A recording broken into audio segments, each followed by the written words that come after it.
김성재 사망 사건을 파헤치는 방송을 만들었어요. 여자친구 김씨 방송금지 가처분 신청을 했습니다.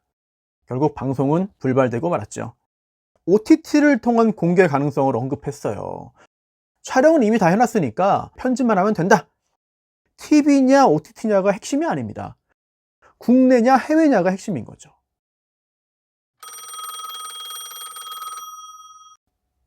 네, 손소 변호사입니다. 자, 오늘은 듀스 김성재 사망 사건, 그리고 SBS 그것이 알고 싶다와 배정훈 PD 이야기를 하겠는데요.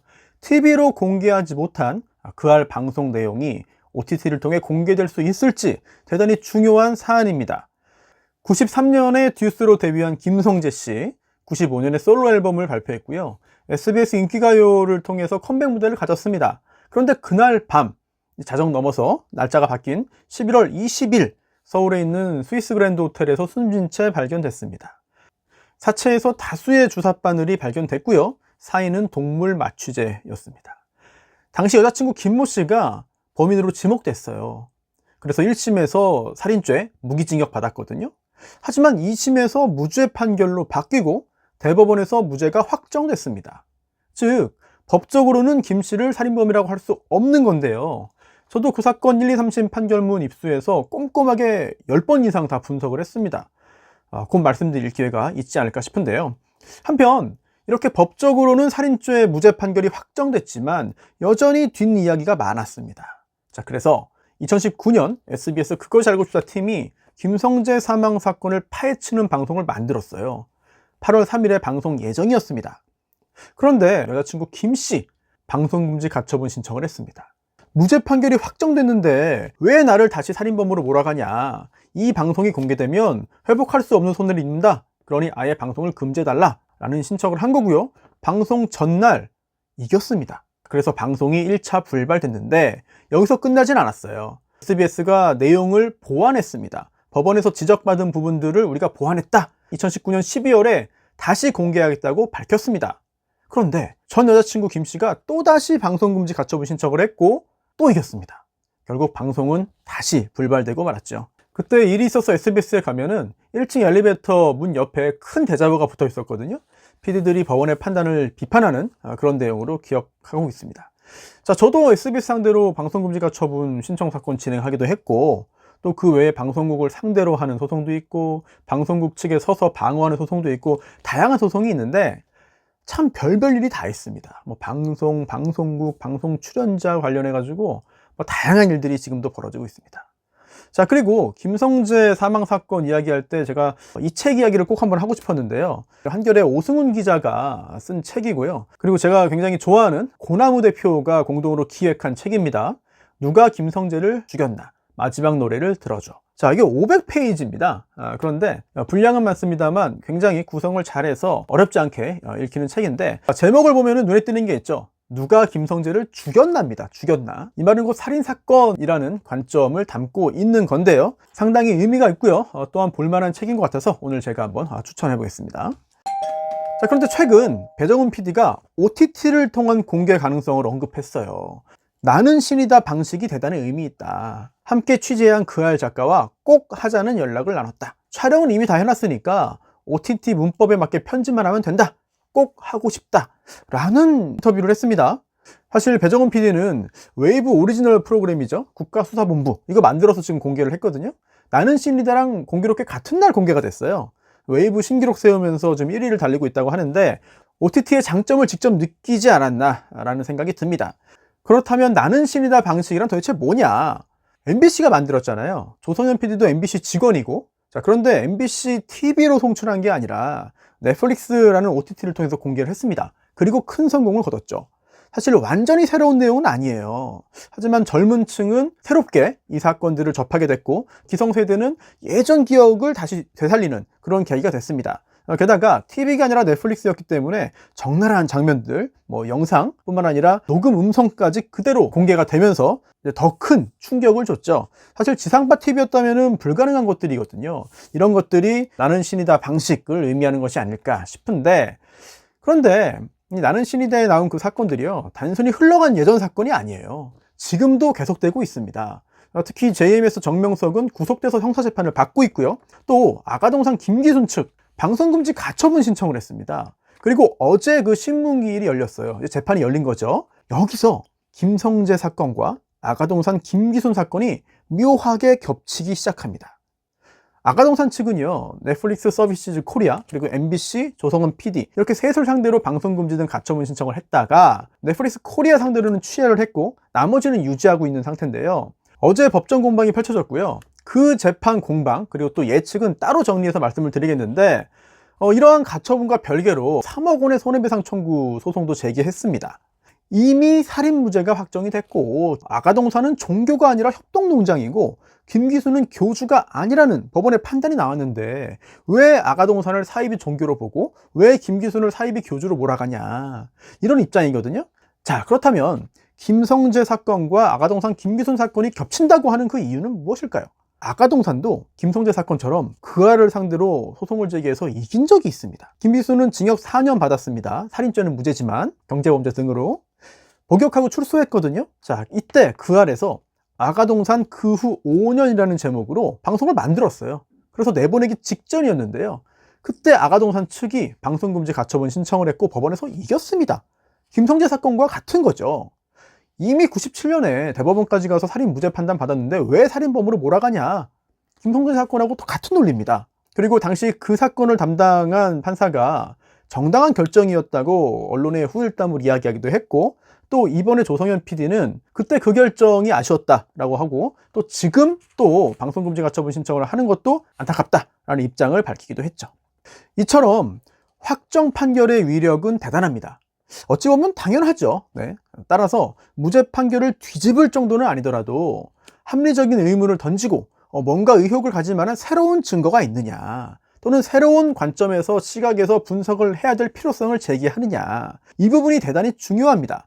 이와 관련해서 아가동산 측은 나는 신이다가 김기순이 살인범 아니냐는 강한 의문을 갖게 한다라고 지적을 했어요. 그러자 MBC는 아니 나는 신이다에 공개된 내용은 진실성 그리고 공공의 이익에 부합하는 내용이다. 필요한 거다라고 맞섰고요. 그러면서 김기순에게 살인의 고의가 있었다고 말하는 게 아니다 라면서 한 발 물러납니다. 당시 종교인들의 허위 증언 또 집단 폭행 같은 아가동산 안에 있었던 일을 말하고자 한 것이다 라고 했는데 이렇게 신문 절차는 어제 끝났고요. 양측이 추가 자료를 제출할 겁니다. 제출된 증거를 토대로 곧 판단이 내려질 건데 자, 다시 김성재 사건으로 돌아오면은요. 중요한 거는 그렇다면 나는 신이다처럼 김성재 취재한 것도 OTT를 통해 공개될 수 있을 것인가? 이 부분인데요. 답은 가능하다. 그 이유는 이렇습니다. 기존의 지상파 TV 프로그램에 대한 방송금지 가처분 사건의 구조를 확인해야 됩니다. 자, 채권자라고 부르는 이 신청인이 채무자인 피신청인 방송사를 상대로 해서 제기하는 건데 법원이 인용 결정을 내리면 방송을 할 수 없게 되는 겁니다. 하지만 이걸 어기고 방송을 내보낼 수는 있어요. 물리적으로 못하게 막는 건 아니니까요. 그래서 방송사가 이러한 가처분 결정을 무시하고 방송을 내보내는 것을 막기 위해서 위반 시에 하루당 얼마를 지급해라 이런 간접 강제가 붙는 경우가 많았습니다. 그리고 이러한 가처분과 별개로 거액의 손해배상 책임이 추가적으로 인정될 수도 있는 것이고요.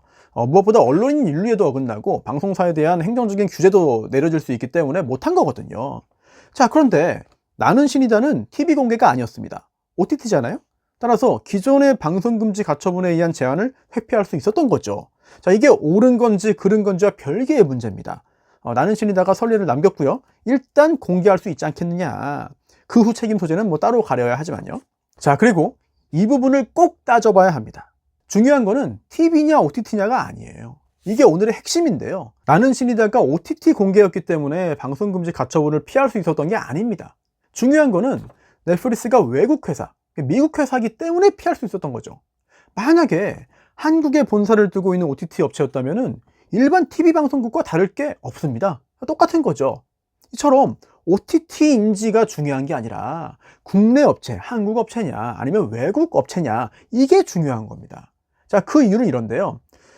한국 법원에서 아가동산이나 또는 김성재 전 애인 김씨가 넷플릭스 본사를 상대로 가처분 신청을 해도 절차가 진행되기 어렵습니다.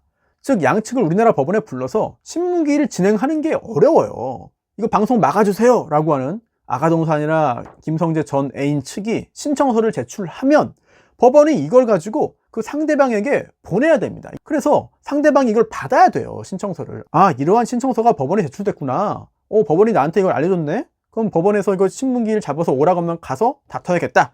이렇게 절차가 이루어지는 건데, 이게 원칙적으로 우편으로 이루어집니다. 그런데 국내가 아니라 외국, 미국이잖아요. 사실상 이런 그 송달부터 굉장히 어렵습니다. 더구나 일반 소송이 아니라 이건 가처분이잖아요. 긴급하게 하는 거. 게다가 방송 공개일은 정해져 있습니다. 따라서 이 공개 예정일 얼마 전에서야 그 사실을 알게 될 수밖에 없고, 그렇게 알게 된 아가동산이나 김씨가 법원에 신청서를 제출하게 되는 건데, 그렇다면은 방송 공개 전에 이러한 절차가 마무리되기 어렵죠. 사실상 불가능에 가깝습니다. 그렇기 때문에 결과적으로 외국 OTT를 통해서는 일단 공개를 할 수 있다는 거죠. 자, 다른 예를 한번 들어볼게요. 만약에 우리나라 TV 방송사가 아니라 외국 방송사라면 어떨 것이냐. 똑같은 TV 송출을 하더라도 역시 우리나라 법원에서 신속하게 가처분 절차를 진행해서 방송을 막기는 어렵습니다. 예를 들어서 BBC, NHK, CNN이 방송을 한다. 이렇게 가정해 볼게요. 그렇다면 비록 TV 방송이지만 외국에서 이루어지는 것이고 외국이 상대방이기 때문에 우리나라 법원에서 방송금지 가처분 절차를 통해서 막기 어렵다는 거죠. 자, 이처럼 TV냐 OTT냐가 핵심이 아닙니다. 국내냐 해외냐가 핵심인 거죠. 따라서 비록 OTT라 하더라도 우리나라 업체라면 얘기가 완전히 달라집니다. 자, 그동안 SBS가 방송금지 가처분 소송에서 져서 아가동산 방송도 못했고 또 김성재 방송도 2번이나 못했는데, 이거는 국내 OTT도 다르지 않을 겁니다. 자, 지금 국가수사본부가 방송되고 있는 웨이브 본사가 여의도에 있어요. 그리고 SK스퀘어가 36%, 지상파 3사가 21%씩 지분 가지고 있는 회사거든요. 따라서 SBS가 주주인 회사이지만 외부 공개는 쉽지 않을 것으로 보입니다. 또 티빙도 한번 알아볼까요? 티빙은 서울 상암동 DMC에 본사가 있습니다. CJ ENM이 48% 갖고 있고 KT 네이버도 주주죠. 결국 국내 OTT 회사는 마찬가지예요. 우리나라 법원에서 열리는 가처분 절차를 피할 방법이 잘 보이지 않습니다.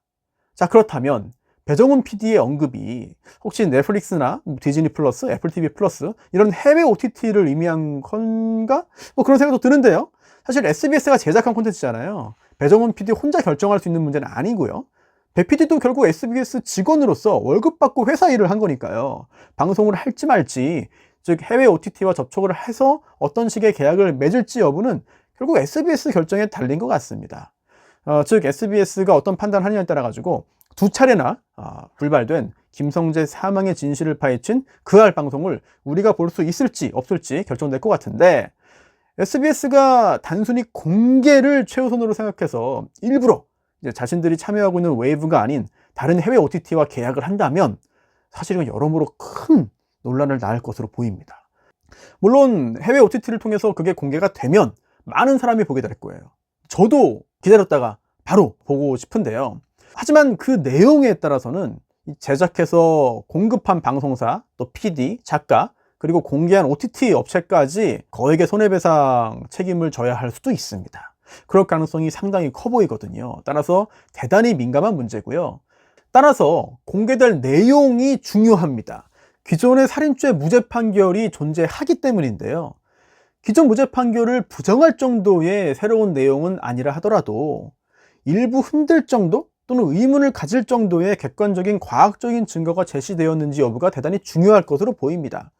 그리고 또 단순한 마녀 사냥식의 방송이 아니라 합리적이고 이성적인 분석, 그리고 비판과 문제 제기인지 여부가 혹시라도 법정에 가게 된다면 대단히 중요한 판단 기준이 될 것으로 보이는데, SBS가 어떤 방식으로 접근할지, 또 어떤 방식으로 취재해서 어떤 내용을 담았는지 알 수가 없습니다. 저도 굉장히 궁금하고요. 이번 기회에 배정훈 PD의 말대로 어떤 방식으로든 일단 공개가 되면 좋겠습니다. 하지만 정반대 방향에서 보자면 이 김씨 입장에서는 억울할 수도 있습니다. 아니, 살인죄 무죄 판결 확정됐는데 왜 이제 와서 왜 지금까지 계속 이러느냐. 그렇기 때문에 그 방송의 내용이 중요하다는 부분을 제가 강조해서 말씀드린 거고요. 자, 오늘은 TV 공개가 막힌 그알 김성재 편 OTT를 통한 공개 가능성을 살펴봤습니다.